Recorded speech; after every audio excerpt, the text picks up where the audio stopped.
Yeah, what's up? So I'm in my car on campus.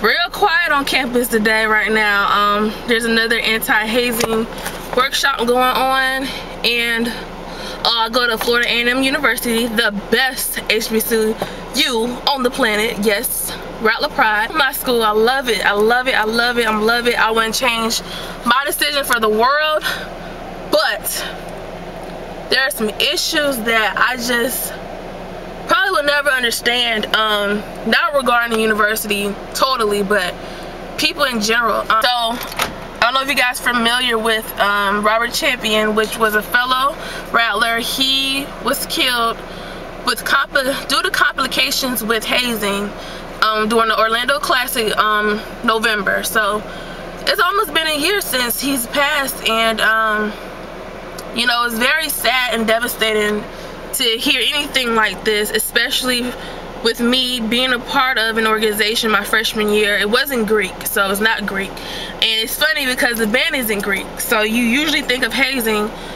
when it comes to Greek organizations, but it's all type of organizations that engage in it. And I won't speak about which one I was in, just to keep it, you know, clean. You know, I didn't go to this one because I'm all anti-hazing, but it's getting really redundant now. And the first one I went to when CNN came to campus, I like to sit back and I like to analyze things, and I was seeing so much just people being disconnected from the situation. The university, the faculty, the school, like students in general. It was embarrassing going to that workshop the first time around, because my opinion, I don't know if you can look it up on YouTube or what, but I think the news, all kind of news people were here. It was just embarrassing seeing everybody do the blame game. Now, President Ammons, which no longer works here, he resigned. I don't know how I feel about the whole thing, because it seems as though the first hazing workshop that they had here, the students were booing him.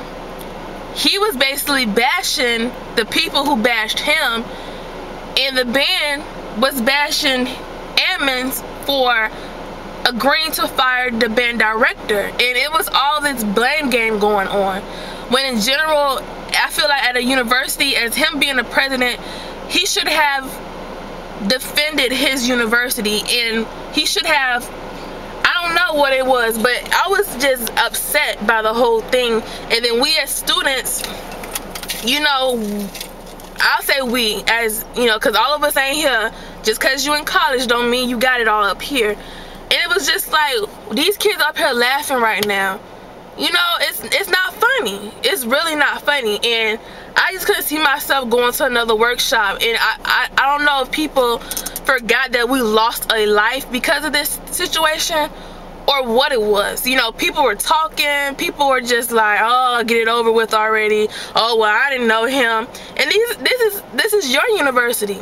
This is your university in jeopardy. FAMU right now it's amazing institution. Like, honestly, it's so many great people who graduated from this institution. It's a lot of successful people who work here. The culture here is incredible. Like, you will not get hands-on treatment at any other university than in this school. The professors really care about their students here, and the research here that FAMU produces is crazy. It's crazy. So that's why it's on Forbes list for one of the top 10 universities. Hazing, I was just disappointed in everything. And the thing is that I know people from the band. I spoke to someone from the band, and I won't tell his name, but he was saying how, you know, he came to FAM because of the band. He's on scholarship. He almost got his jacket, and this went down, and now he can't get it, you know. And it's like, I feel like they should have punished who they did, people who were responsible for it, and people who knew about it. You know, I wasn't on that bus when it happened. You know, I wasn't beating him when he went down the line.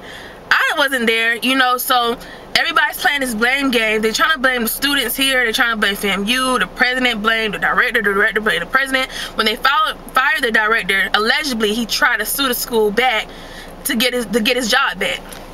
And it's really sad because it's just a lack of authority and a lack of, it's just unorganized, you know. And I was more disappointed at the school as a whole because these parents lost their child. But at the same time, this man was not a boy. He was 20, I think he was like 26 years old. People say I know who he was, but I don't remember him. Pretty sure I seen him around campus. But he was 26. It's like, since I was also a part of something similar, I can't see myself at that age allowing that to happen to me. But at the same time, people die hard for their organizations here. HBCUs, seriously, everything's a competition. Everything. The modeling troupe, goddamn step team, dance troupe, all that stuff. It's crazy here. So I can see how people could be so brainwashed into just doing whatever it takes to cross. But I personally don't see myself getting beaten to hold up a sign. Just don't. I mean, a lot of people who are in sororities watching this right now may be offended by that, but it's not worth it. I feel like there should be a challenge. You have to prove that you want to be on something. No doubt about it. I'm a hard worker. I don't believe nothing should be handed to anybody. So if I was over an organization, they would have to work for it. Definitely. But I would never beat somebody, harass them, just to prove that I'm tough enough or I deserve this. Being beaten, it doesn't prove anything to me. And you know, it's just crazy how I know everybody knew about this. I mean, FAMU in general, it happens at every school. It's just like Penn State, that may happen to everybody. So it's like hazing here happens everywhere. Every school does that. It's just we just happen to be in the spotlight because of who we are. Same thing with Penn State. Whatever happens to those football players, they happen to be in the spotlight because of who they are. And Marching 100 is really known nationally. So it's kind of like, damn, another strike against FAMU. You know what I'm saying? And I just hope people will just really be serious about this and just stop. Just stop it. Do other things. You know, I know in history, you go to sessions, you know, you get beat with the paddle. I understand that. But it's different now. People are joining organizations for the wrong reason. People who are leaders for the wrong reason. I don't feel like people nowadays are really passionate about joining an organization. Not talking about greed, I'm talking about anything. You know, and it's sad that they have to put people through so much hell just to be on something. It really bothers me, and I just don't understand. I don't know what they're gonna do. Allegedly, the school has put out thousands of millions of dollars for this PR team from New York to come in and handle the hazing situation, and they've been here since it happened. So that's why they have all these different workshops. It's mandatory supposedly, but how the hell don't get every student in this university to show up and fit the gym? It's not gonna happen. But I just really hope that people get together because it's crazy. Like, it really bothers me to know that we gotta go through all this stuff just to stop a simple thing. Just don't beat nobody. Just don't do it. And then hazing is just not even a physical abuse. Hazing is verbal abuse. You can call somebody a bitch. I mean, it's been plenty of times I come to practice, they yelling to the point they spitting in our faces. Get on the ground. That's hazing.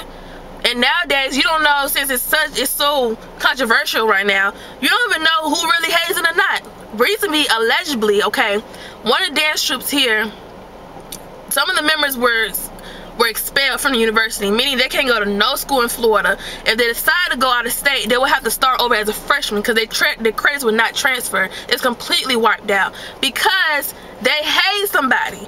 Why would you do that? You know exactly what the school is going through. You have no respect for the university. You don't. Is it that important for you to have that much authority over somebody to join your organization that you have to beat them, yell at them, to be on something? That's not a challenge. That's not pledging. Pledging is not being beaten. Pledging is dedication, showing that you know the history, showing that you want to be a part of this. I don't believe in hitting anybody to be on anything or anything that you're not doing on your free will. That's just ridiculous. And this happened about, I want to say, a month ago, allegedly. I keep saying that because I don't know, I didn't get official documents, but I've been told about what happened. And those individuals were expelled, and they said whoever it was told the police and everything, you know, it was proof that they were beaten or whatever happened to them, and they're they're gone. It's like, do you not know what happened to this boy Robert Champion? Why would you go back and do it again? That's ignorance on your part. You have no respect for university or for others. And I just really wish that it would just stop altogether. Because somebody's looking at me now, oh Lord. It's just, I don't know. But that's why I'm not there right now. I mean, I've been through a process also, and it, you know, it's like, I don't know why I did it. Sometimes you ask yourself, why did you even do it? It was pointless. So right now, I'm the same person. I'm getting places on my own than with an organization. So that's just my thoughts about it. It's just crazy. So that's why I'm not there. Okay, I'm anti-hazing. I do believe in the challenge though, but being anybody is just doesn't prove anything. And until the university, we come as a group, a whole, to really be serious about this situation, I'm not going to none of these workshops. Because I feel like the first time, like I said, when CNN came, they made a fool out of the university. I don't know if I felt that way. I felt that way. They made a fool. They aired and tweeted every negative thing about that workshop and not the positive. It was just crazy. So that's why I'm not there. So I'll holler at y'all later.